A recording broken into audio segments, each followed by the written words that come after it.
Bismillahirrahmanirrahim. Assalamualaikum warahmatullahi wabarakatuh.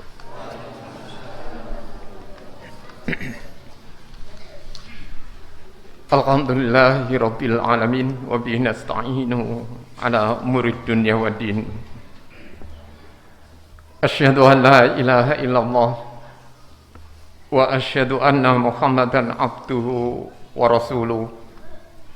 Allahumma salli wa sallim wa barik ala Muhammadin wa ala alihi wa ashabihi wa man tabi'ahu bi ihsanin ila yaumiddin. Amma ba'd.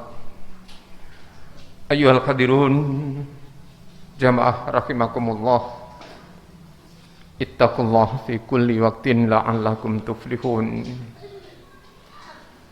Kama qala Rasulullah sallallahu alaihi wasallam, ittaqillaha haitsuma kunta wa atbi sayyi'atal hasanata tamkuha wa khaliqin nasa bi khuluqin hasanin. Wa qala Allah ta'ala fil Qur'anil Karim, a'udzu billahi minasyaitonir rajim. Ya ayyuhalladzina amanuttaqullaha haqqa tuqatih wa la tamutunna illa wa antum muslimun. Shadaqallahul azim. Ibu-ibu, bapak, saudara-saudara jamaah salat Isya dan salat qiyam Ramadan yang dirahmati Allah, insyaallah. Mari kita bersyukur kepada Allah Subhanahu wa taala atas limpahan karunia, rahmat, nikmat yang begitu banyak kepada kita. Terutama adalah nikmat iman dan Islam. Para jamaah, mari kita yakini bersama juga malam ini Allah masih berkenan memberikan kesempatan, masih berkenan memberikan kemampuan.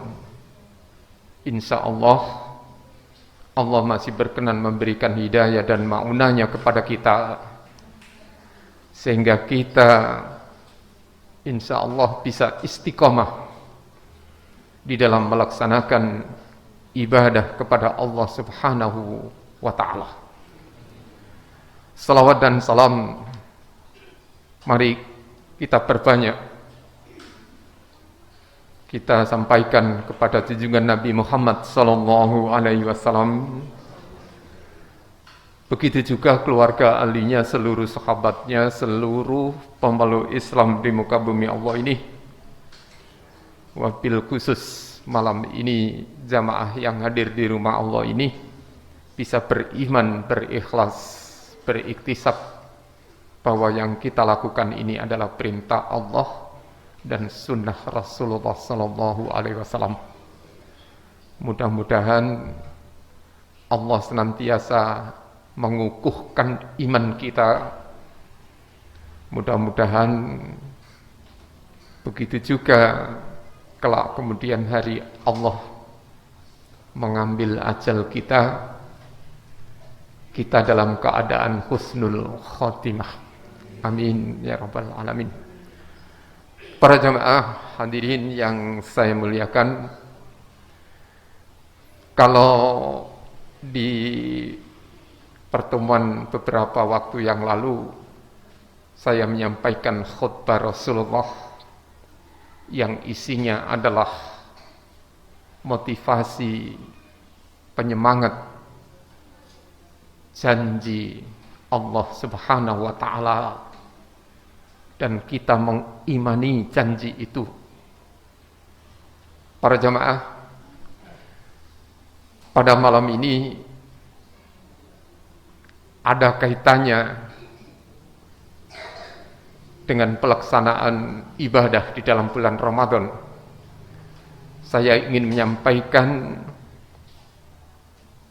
sabda Rasulullah sallallahu alaihi wasallam, yang terkait dengan tragedi. Tragedi itu kisah tragis yang dialami oleh seseorang yang tidak diduganya. Tragedi ini menimpa pada orang yang mengaku sebagai pahlawan, bahkan ilmuwan serta dermawan. Para jamaah, mari sebelum saya menyampaikan hadis Rasulullah itu, kita mencoba berandai-andai malam ini. Apa andai-andai kita? Andaikan bumi dan isinya, termasuk aktivitas makhluk-makhluk yang ada di dalamnya, terutama adalah aktivitas manusia. Di jagat raya ini, andaikan bisa diperkecil sampai formatnya itu menjadi sebesar bola, sebesar globe, niscaya kita akan dapat dengan mudah bisa mengamatinya, dan kita akan menemukan pandangan yang luar biasa yang terjadi di dalam jagat raya ini, aktivitas kehidupan makhluknya. Betapa sibuk bumi dan aktivitas manusia. Manusia yang memiliki kepintaran, memiliki ilmu, memiliki kepandaian sesuai dengan bidang masing-masing. Begitu juga beragam corak. Itu akan bisa terlihat oleh mata kepala kita, seluruh kegiatan manusia di dalam jagat raya ini dalam situasi normal begitu damai. Namun para jamaah, jika sebaliknya akan tampak beragam konflik umat manusia ini, baik dalam wujud aksi kecil, tawuran. Anak-anak kita yang masih kecil bisa tawuran di permukaan bumi ini, maupun situasi besar peperangan. Para jamaah, itu akan bisa kita saksikan karena semua itu adalah aktivitas lahiriah. Para jamaah, yang menjadi masalah, yang menjadi pertanyaan kita, apakah kita ini dapat menyaksikan aktivitas batin manusia? Apakah kita mampu menyaksikan aktivitas jiwa, hati manusia? Apa jamaah jawabannya? Jelas tidak. Kalau kita bisa menjawab tidak, maka disinilah pangkal kesalahan manusia di dalam menilai manusia lainnya. Bahkan lebih mengerikan para jamaah adalah ketidaktahuan manusia, termasuk kita, akan status amal perbuatan kita. Apakah kita betul akan menghasilkan pahala, atau justru sebaliknya akan menghasilkan dosa? Kita tidak pernah bisa menjawabnya. Atau apakah benar-benar di ujung kehidupan kita ini masuk surga, ataukah masuk neraka? Para jamaah, sebuah pertanyaan sederhana, tapi masalahnya begitu besar. Untuk ini pertanyaan tadi kita jadikan renungan pada diri kita sendiri. Senyampang kita ada di dalam bulan Ramadan ini. Jamaah, tidak ada manusia yang hidup ini yang tidak mengalami salah. Justru menurut Rasulullah, sebaik-baik manusia adalah manusia yang menyadari kesalahan, kemudian melakukan taubatan nasuha kepada Allah Subhanahu wa Ta'ala. Itu justru manusia yang terbaik. Para jamaah, kita tahu terhadap amalan orang kafir di dunia ini, bagaimana orang kafir beramal. Allah tegaskan dan Allah yakinkan kepada kita, seluruh amalan orang kafir di dunia ini adalah amalan sia-sia kelak di hari kemudian. Tidak dinilai sedikit pun oleh Allah Subhanahu wa Ta'ala.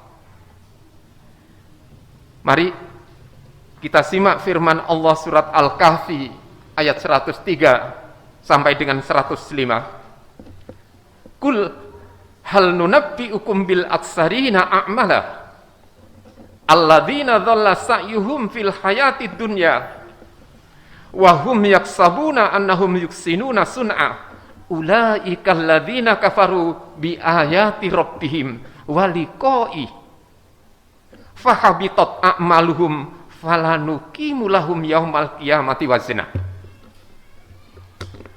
Allah menyatakan, katakanlah, apakah akan kami Allah beritahu kepadamu tentang orang-orang yang paling merugi perbuatannya ketika hidup di dunia ini, sedangkan mereka menyangka bahwa mereka adalah berbuat baik-baik saja. Mereka itu adalah orang kafir terhadap ayat-ayat Tuhan mereka dan kafir terhadap perjumpaan dengan Allah kelak. Para jamaah, maka kata Allah, hapuslah amalan-amalan mereka, dan kami Allah tidak mengadakan satu penilaian sedikit pun pada mereka pada hari kiamat nanti. Para jamaah, saudaraku hadirin yang saya muliakan, ayat yang barusan kita dengar tadi menegaskan betapa ruginya menjadi kafir karena seluruh perbuatannya ditolak oleh Allah, meskipun dia mengklaim bahwa perbuatan itu adalah baik-baik saja. Walaupun begitu, para jamaah, kita sendiri yang dengan lantang menyatakan sebagai muslim beriman kepada Allah tidak boleh overestimate, kemudian memastikan bahwa amal perbuatan kita ini secara otomatis diterima oleh Allah Subhanahu wa Ta'ala. Para jamaah, saudaraku hadirin yang saya muliakan, penerimaan perbuatan oleh Allah Subhanahu wa Ta'ala itu adalah bergantung keikhlasan, kemurnian niat yang semata-mata hanya karena Allah. Keikhlasan adalah amal batiniah yang sejatinya hanya Allah yang bisa mengetahuinya. Kita sebagai pelakunya ternyata sering teledor untuk mencermatinya dan sangat lemah untuk mengetahuinya, walaupun itu perbuatan kita lakukan sendiri. Mari para jamaah, kita simak bersama hadis Rasulullah Sallallahu Alaihi Wasallam yang diriwayatkan oleh Muslim. Hadis ini dari Abu Hurairah. Para jamaah, Rasulullah bersabda ini dan menceritakan tragedi tiga orang muslim yang beriman kepada Allah, Akan tetapi perbuatan mereka ditolak oleh Allah pada hari kiamat nanti. Padahal dalam pandangan manusia, mereka adalah pahlawan. Mereka adalah ilmuwan. Mereka adalah dermawan. Jamaah, Rasulullah bersabda, "Inna awwalan nasi yukdha yaumal qiyamati alaihi rajulun istushida fa'utiya bihi fa'arafahu nikmatahu fa'arafaha qala fama amilta fiha qala qataltu fika hatta ustushhidtu qala kadzabta walakinnaka qatalta li anna yuqalu jari'un summa amara bihi fasuhiba ala wajhihi hatta ulqiya finnar."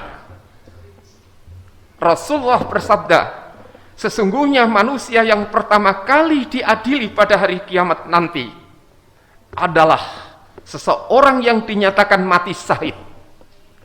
Selanjutnya ia dihadirkan ke mahkamah ilahi, lalu Allah menunjukkan kepadanya semua nikmatnya, maka ia pun mengetahuinya. Kemudian Allah bertanya, "Apa yang kamu lakukan dengan nikmat-nikmat itu?" Orang itu menjawab, "Saya berperang karena engkau sampai saya mati syahid." Allah menyangkalnya, "Kamu berdusta. Kamu berperang karena ingin disebut sebagai pemberani." Kemudian malaikat pun diperintah oleh Allah untuk menyeretnya dengan kepala di bawah dan melemparkannya ke dalam neraka.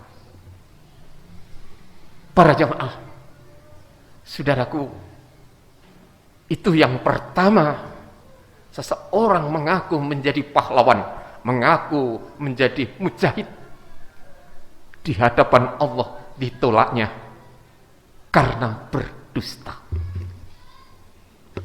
Para jamaah, kemudian Rasulullah melanjutkan sabdanya, "Wa rajulun ta'allamal ilma wa 'allamahu wa qara'al Qur'an fa'atiya bihi fa'arrafahu ni'mahu fa'arafaha qala fama amilta fiha qala ta'allamtul ilma wa 'allamtuhu wa qara'tu al-Qur'ana fika qala kadzabta walakinna fa'alta li an yuqala alimun wa qara'tal Qur'ana li yuqala huwa qari'un faqad qila summa amara bihi fasuhiba ala wajhihi hatta ulqiya finnar."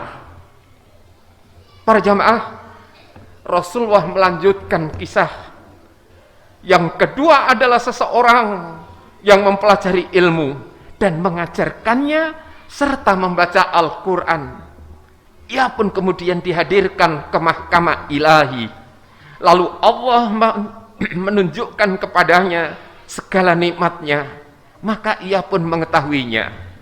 Kemudian Allah bertanya, "Apa yang kamu lakukan dengan nikmat-nikmat itu?" Orang itu pun menjawab, "Saya belajar ilmu dan mengajarkannya serta membaca Al-Quran semata-mata karena engkau." Allah menyangkalnya, para jamaah. Kamu berdusta. Kamu melakukannya karena ingin disebut sebagai alim. Kemudian malaikat pun diperintah untuk menyeretnya dengan kepala di bawah dan melemparkannya ke dalam neraka.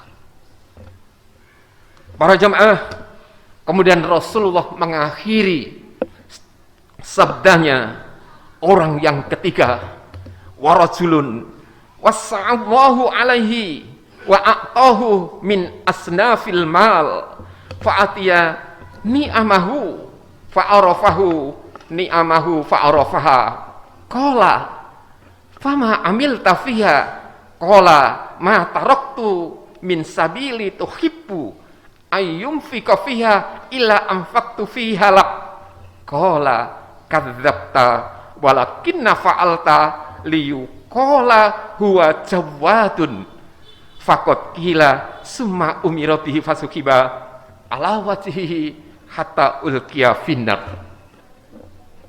Para jamaah yang ketika Rasulullah mengkisahkan dan seseorang yang diberi Allah keluasan rizki dan memberinya bermacam-macam harta benda, selanjutnya ia dihadirkan ke mahkamah Allah, kemudian Allah memberitahukan kepadanya segala nikmatnya, maka ia pun mengetahuinya. Lalu Allah bertanya, apa yang kamu lakukan dengan nikmat-nikmat itu? Orang itu menjawab, saya membelanjakannya di jalan yang engkau cintai dan menginfakkannya semata-mata karena engkau. Allah menyangkal kamu berdusta. Kamu melakukannya karena ingin disebut sebagai dermawan. Kemudian ia pun diseret dengan kepala di bawah, lalu dilemparkannya ke dalam neraka. Hadis riwayat Muslim. Para jamaah, saudaraku, hadirin yang amat saya muliakan, kita berharap dan berdoa semoga riwayat hadis yang barusan saya perdengarkan dan kita simak bersama tadi mampu mendorong kita untuk bersikap waspada di dalam hidup ini, untuk senantiasa berhati-hati menata hati dengan niat yang benar, yang ikhlas semata-mata karena Allah. Para jamaah, sabda Rasulullah tersebut tidak membatasi hanya 3 orang tersebut. Profesi-profesi yang lain pun bisa terkena oleh manusia di segala bidang kehidupan, mungkin akan mempunyai peluang yang sama mengalami nasib yang serupa seperti yang dikisahkan Rasulullah di atas tadi. Untuk inilah para jamaah, saudaraku hadirin yang amat saya muliakan, sekali lagi mari kita jadikan renungan sabda Rasulullah tadi, kemudian kita berdoa kepada Allah semoga kita diberi kemampuan oleh Allah dalam menapaki hidup ini, diberi kemampuan untuk bisa menjadi hambanya yang ikhlas di dalam menapaki hidup ini. Para jamaah, marilah sekali lagi berdoa kepada Allah. Mudah-mudahan di bulan Ramadan ini kita diberikan barokah, kita diberikan ampunan, dan kelak kita dibebaskan dari api neraka. Amin. Demikian jamaah apa yang bisa sampaikan, mudah-mudahan bermanfaat. Bila ada khilaf mohon maaf. Billahi taufik wal hidayah. Assalamualaikum warahmatullahi wabarakatuh.